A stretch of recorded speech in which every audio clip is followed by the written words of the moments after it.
Voilà pourquoi nous avons modestement pensé que des efforts seront faits par les ministères, les pouvoirs publics pour mettre davantage de professeurs, pour renforcer les capacités des professeurs dans le domaine des sciences.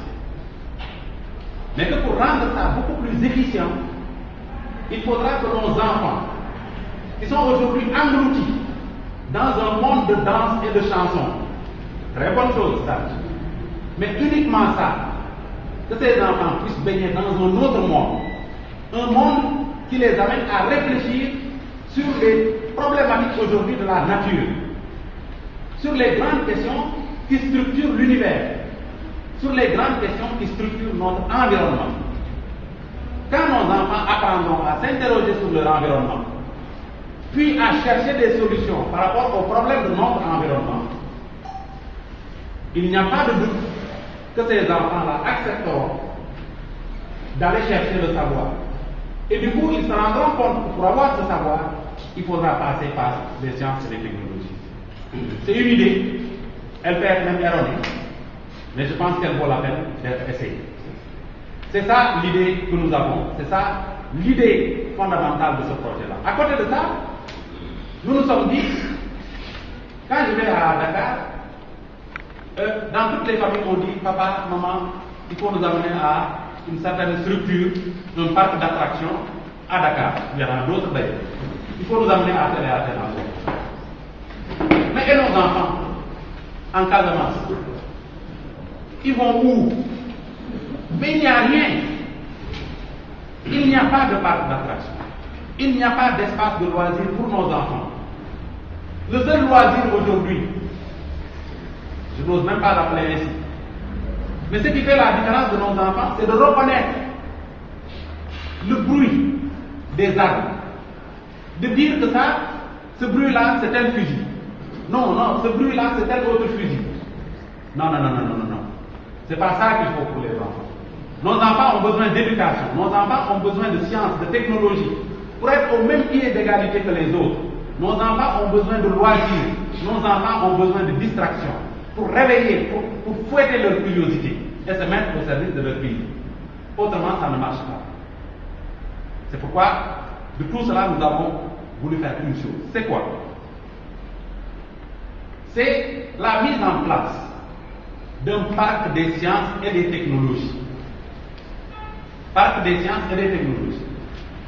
Au sein duquel nous allons permettre à nos enfants de s'amuser, mais en même temps d'apprendre le monde, la vie, de se poser des questions par rapport au monde et d'apprendre à répondre à ces questions eux-mêmes, d'apprendre à transformer notre monde, d'apprendre à devenir de véritables intellectuels, parce que l'intellectuel, ce n'est pas enfin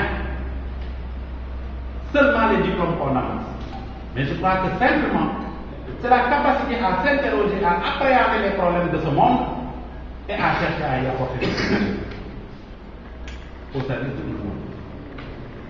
Donc ce parc, c'est ça son rôle. Dans ce parc, nous allons éveiller, susciter la curiosité de nos enfants, satisfaire une partie de cette curiosité et créer le besoin d'apprendre. Voilà. Avec quels moyens? L'un des premiers moyens de ce parc, ce serait une sorte de provocation d'ailleurs. Nous envisageons de créer, d'installer un planétarium. Combien de nos enfants ont appris l'étoile polaire sans jamais pouvoir l'identifier quand ils sortent? Je vais encore faire appel à mon papa. Quand on était jeune, quand certains ici peut-être connaissent Orion dans l'espace, chaque fois que la constellation d'Orion surplombait le bol au moment où l'on mangeait, au moment du dîner, il disait qu'il va pleuvoir sous peu. Et de façon certaine. Parce qu'il arrivait, avec l'observation, à se dire, chaque fois que ce groupe d'étoiles se trouve au-dessus du bol dans lequel nous mangeons le soir, ça veut dire qu'il faut se préparer pour la pleuvoir. Il faut préparer les outils champêtres. Il faut s'y mettre. Donc, l'espace a toujours fasciné les hommes.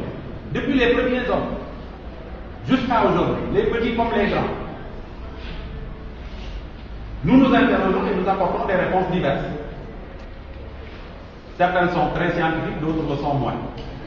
Donc nous voulons installer un planétarium. C'est un espace, une voûte, qui reproduit exactement la voûte céleste, et dans laquelle on peut mettre une soixantaine d'enfants ou une quarantaine d'adultes. Dans certains pays, c'est construit carrément, et ça peut habiter beaucoup de personnes, peut-être un jour on y arrivera.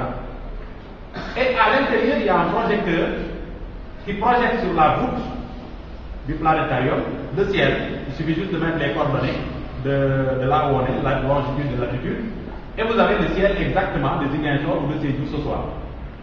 Et les enfants peuvent maintenant découvrir l'emplacement exact des étoiles, des constellations, des planètes, etc.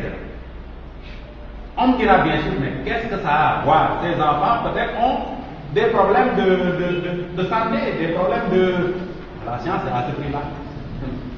L'humanité doit régler ses problèmes alimentaires, mais en même temps régler les problèmes de santé à travers la recherche, à travers la science et la technologie. Les deux vont ensemble. Et justement, c'est nos enfants qui vont le faire. Donc, ce planétarium a simplement pour vocation de nous poser des problèmes par rapport à ce qui nous entoure, à l'univers, à l'environnement. Donc c'est un prétexte.